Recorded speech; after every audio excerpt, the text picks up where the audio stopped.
मुझे जानते तो है ना सब। या इंट्रोडक्शन देना है?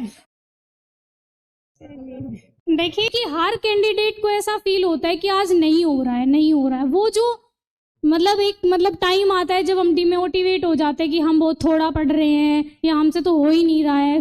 तो ऐसा सबके साथ होता है, मेरे साथ भी होता था। आप कुछ ऐसा पॉइंट ढूंढिए कि आपको लगे कि उससे आप मोटिवेट होते हैं। तो बीच बीच में ऐसा भी नहीं है ना रोबोट बन के पढ़ना है। मुझे लगता है 8 आवर्स मोर देन इनफ है। 8 आवर्स मोर देन इनफ है अगर आप अच्छे से पढ़ रहे हैं। ऐसा नहीं कि बस बुक खोल के 8 घंटे कंप्लीट हो रहे हैं, ऐसे नहीं। 8 घंटे आपको अच्छे से पढ़ना है, मन लगा के कि आप उस टाइम सिर्फ पढ़ाई ही कर रहे हैं।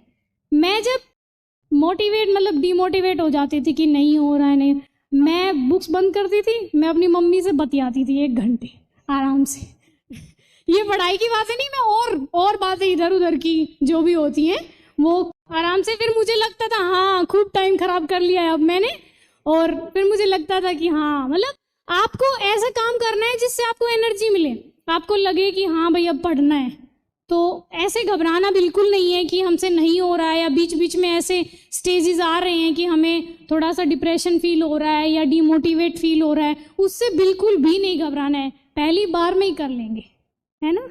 हेलो, बोलिए। Good evening ma'am. Good evening ma'am, मैं ये पूछना चाहती हूँ कि प्री को लेके अंदर बहुत डर रहता है कि प्री नहीं निकलेगा तो मेन कहाँ से निकालेंगे। तो नहीं, तो मैम प्री के लिए उस डर को खत्म करने के लिए क्या करें, और उस जो पेपर होता है उसमें कि कौन कौन से ऐसे पोर्शन होते हैं जो हमको अटेंड करने चाहिए। देखो अटेंड वाला तो मैंने बता दिया कि शुरू में जब आप एक बार थोड़ी स्पीड बढ़ाइएगा प्रीलिम्स में कि जल्दी आप क्वेश्चन पढ़ पा रहे हैं। तो मैं थोड़ी जल्दी पढ़ देती थी। तो जब आप पहली बार में क्वेश्चन देख रहे हैं तो उस टाइम आप वो सारे अटेंड करेंगे जो आपको एकदम अच्छे से आते, आपको लगता है कि हाँ भाई ये तो एकदम अच्छे से आते हैं, हम कर लेंगे।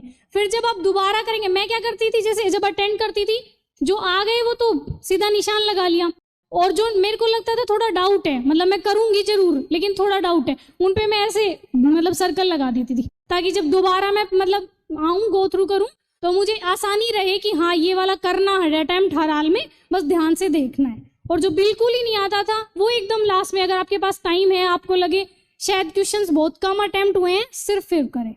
और एकदम डरना एकदम नहीं है प्रीलिम्स में, एकदम, मैं सच्ची बता रही हूँ। कोई कितना पढ़ के जा रहा है इस बात से कोई मैटर नहीं करता है कि आप कितना पढ़ के गए, आप उस टाइम कितना स्टेबल है, उस टाइम कितना स्टेबल है आपका माइंड। देखिए ऐसा तो है नहीं कोई बिना पढ़े जाएगा उसका प्रीलिम्स हो जाएगा, मैं ये बिल्कुल नहीं कह रही हूँ। पढ़ना है, लेकिन पढ़ाई सब करते हैं, ऐसा कोई बच्चा नहीं है जो यूपीएससी करने आया और वो पढ़ता नहीं होगा, लेकिन हमें उस टाइम स्टेबल रहना है। इस बार मेरा रिजल्ट है, उसके 5 दिन बाद प्रीलिम्स था, और रिजल्ट नहीं आया था तब तक वैसे पढ़ाई नहीं हुई कि रिजल्ट आएगा तभी देखें, और रिजल्ट आ गया उसके बाद 5 दिन तक तो यही रहा कि रिजल्ट आया। तो एकदम मैं बिना बुक खोले और ऐसे ही प्रीलिम्स देने गई थी, और हो गया प्रीलिम्स, क्योंकि उस टाइम इतना कॉन्फिडेंस था और शायद पॉजिटिव एनर्जी थी, तो इसलिए शायद, और मुझे लगा लास्ट टाइम से बहुत अच्छा हुआ इस बार, शायद 100 क्रॉस कर जाए स्कोर। तो इसलिए आप उस टाइम कितने मेंटली एक्टिव हैं और स्टेबल हैं ये बहुत डिपेंड करता है। तो उस टाइम एकदम घबराना नहीं है प्रीलिम्स के टाइम, ऐसे सोचना है कि हो जाएगा, बस मुझे अच्छे से कंप्लीट करना है, घबराना नहीं है। और पढ़ के तो आप जाएंगे ही, मेहनत तो आप करेंगे ही, तो ऐसा तो है नहीं कि ऐसे ही चले जाएंगे। और आपने पहले क्या पूछा था? मैम मैंने यही पूछा था कि बहुत डर लगता है। हाँ तो मैंने क्लियर नहीं होगा तो मेन कहाँ से क्लियर? नहीं ऐसा नहीं है, हो जाएगा आप। Ma'am thank you ma'am. Okay.